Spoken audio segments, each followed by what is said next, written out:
Hello，大家好啊！我係尊尼特普啊。咁香港話説嚟咁就會打風啦，而家已經係一號風球啦。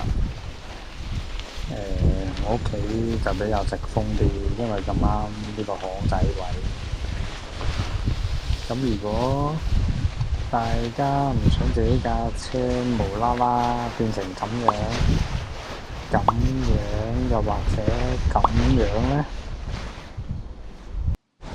咁記得打風之前就一定要收翻好個車冚啦，因為如果你落咗車冚呢，佢會更加食風。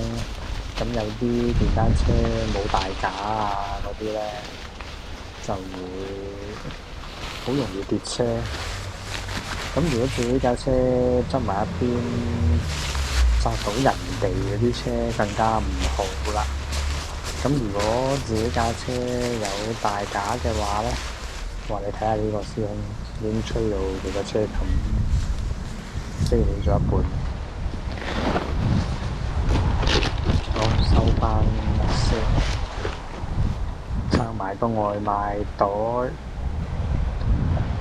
如果自己架車有大架嘅話，最好就起埋大架啦。如果冇大架嗰啲，最好就泊喺啲冇咁食風嘅位啦。如果泊喺啲骨位嗰啲師兄呢，最好落咗波啦，或者有時間都快啲睇下自己嘅愛車會唔會冧咗檔啦。就係咁啦。咁今條片就呢度啦。如果唔係打風咧，本身都係諗住今晚收工食完飯去送外賣，不過見個天氣好似好唔穩定咁，都係算等佢好天啲先。咁今條片就到呢度啦，拜拜。